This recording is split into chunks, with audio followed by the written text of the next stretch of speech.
Hello po, Tita Darlene. Hello po, Tita Darlene. Thank you so much po. Hello, it's me, Darlene Vlog.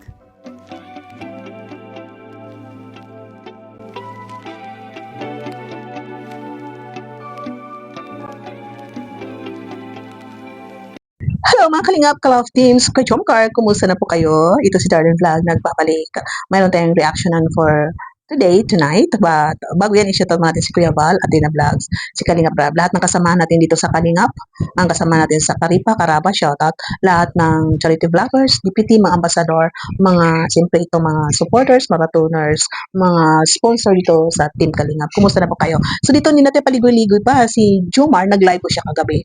At siyempre, maraming napag-usapan doon, maraming comment, no? Napag-usapan yung mga dating kasamahan, kahit wala nga ako doon, na-shoutout pala ako no, sa mga kasamahan natin dito sa Jomcar Fans for Life na kasamahan natin ng mga members, mga admins, dahil yun nga, ang mga topic doon is itong pabahay ni Jomar na mga ribbon cutting, no? Sino yung nag-sponsor sa lupa, na kahit nasa ibang bahay na sila is no malaking pasasalamat pa rin ni Jomar doon sa lupa na kahit siya ang nagbigay, no? Si Kalikaten na siya ang nagbigay doon sa lupa, nag-sponsor sa lupa. At ngayon, bahay na at malapit na po ang ribbon cutting. So ito pakinggan po natin ang live ni Jomar, kung anong sasabihin niya about sa pasasalamat, no? Na sabi niya, move on na tayo. Mahaba-haba pero parang binawasan lang po natin kung anong importante doon.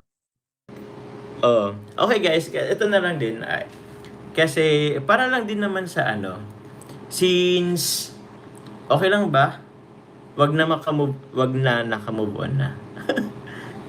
Hindi po, bahala na po kayo. Okay, pwede niyo pong anuhin sa ako kung ano. Salamat din naman ako. Pasalamat po ako guys sa lahat. Wala akong ayoko pong maging selective talaga sa ngayon. Gusto ko na po pasalamatan po. Ngayon, thank you very much po yung mga nagstay. Thank you very much po. And sa mga dati, opo, tawag niyan, mga before okay, since tapos naman na kasi 19 na ngayon. Pero syempre po, pasalamat din ako sa Jomcar 18. Opo, wala lang, gusto ko lang din kahit paano yung magpasalamat din kasi naging part din naman po sila ng ko. Wala, para na din siguro makamove on na or what. Oo, pero yun, maraming salamat po sa lahat. Just charity na daw sila. Okay, wala pong problema po doon. Nagpasalamat lang naman po ako.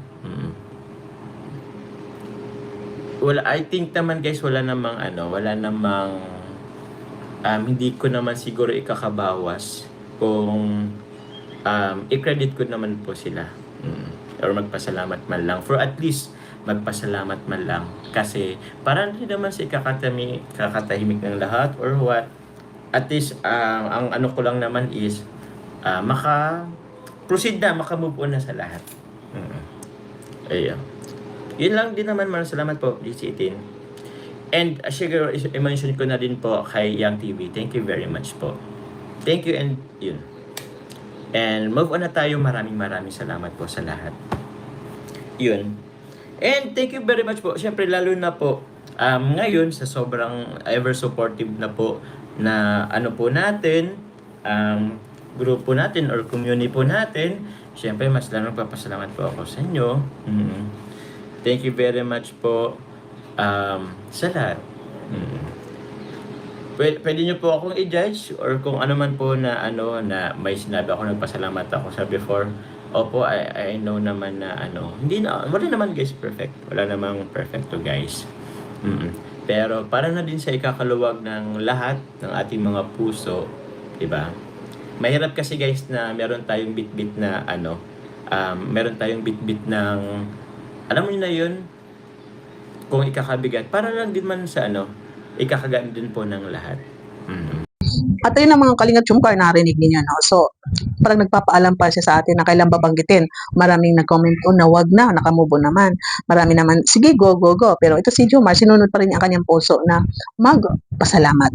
So, dito ang papasalamat ni Jomar, no? Maganda yun ang pasalamat niya na general na lang, no? Pero may nabanggit siya doon na kasama yung mga dating sponsor, no?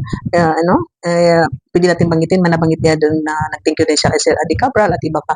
At kahit ang kasama natin to sa Kalingap nito si Yang TVs, nabanggit niya, nagpasalamat siya. So, nakita natin kay Jomar yung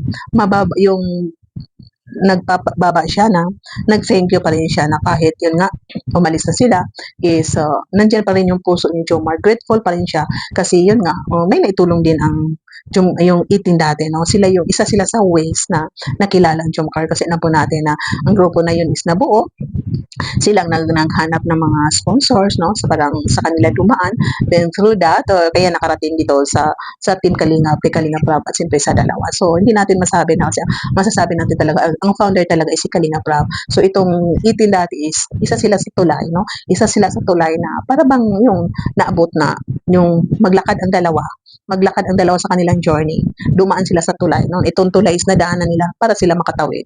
So ito ang sabi ko na ito si Jomar na kahit anong mangyari, grateful pa rin si Jomar sa pasasalamat na hindi pa rin niya makalimutan yung mga taong sumuporta sa kanya, no? Na kahit nawala na sila, iba na yung team nila, is okay lang yun. So hanggang ngayon, tayo na mga nagstay, na-appreciate pa rin niya, no? So alam natin na ito si Carla, kahit hindi niya nasasabi sa live niya, is ganun din po ang nasa puso niya na hindi rin niya makalimutan yung mga taong tumulong sa kanila. Kasi tayo minsan, isa tayong tao na kahit hindi tayo expressive, hindi natin masyado sinasabi sa public, is alam ng puso natin na grateful pa rin tayo.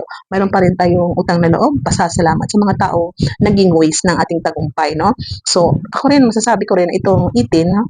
Dati is may naitulong din sila. Hindi natin masabi na sila talaga, pero yun ang sabi ko. Isa sila sa naging ways, naging tulay na mabuo itong Jomcar, no? Jomcar kasi sila ang nagsimula na mabuo, no? Bali nagkita ang dalawa sa part 2, then yun nga na sila ang gumawa ng group, no?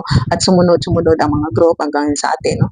Hanggang sa atin. So, ito rin, no, ang 18 is kahit just charity ang kanilang team ngayon, is okay lang.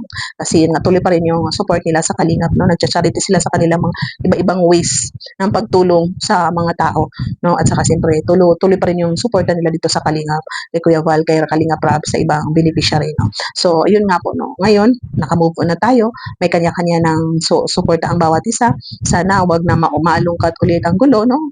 Kanya-kanya na tayo kung anong programa nila, hayaan nila sila kasi ganun din sila, hindi na nila pinapakialaman tayo, hindi rin nila pinapakialaman ang Jomcar. So yun nga, move on na tayo.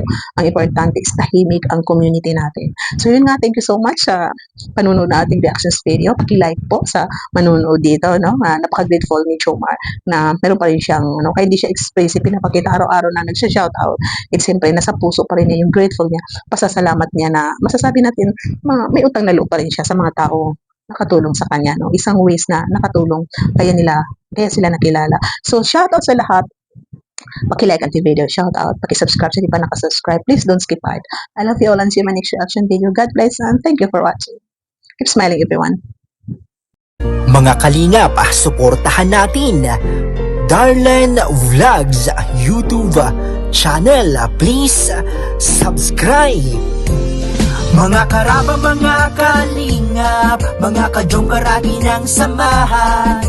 Reactor na maaasahan, siya si Darlen Vlogs. Sa Kalingap Radyo Balitaan, atin siyang nasisilayan. Mabuti na kaibigan, solidong kalingap niya. Siya ay matulungin sa kapwa, mga reaksyon niya'y kahanga-hanga. Siya si Darlen Vlogs, samahan natin. Mga kalingap, halikan at samahan natin siya. Darlen Vlogs sa kanyang channel, samahan natin siya. Mahusay na reactor kasama sa balitaan, lalong-lalo na sa Jomcar kanyang sinuportahan. Mga kalingap, suportahan natin Darlen Vlogs, Karaba, Kalingap Reactors, Kalingap Radyo Balitaan. Please subscribe Darlen Vlogs.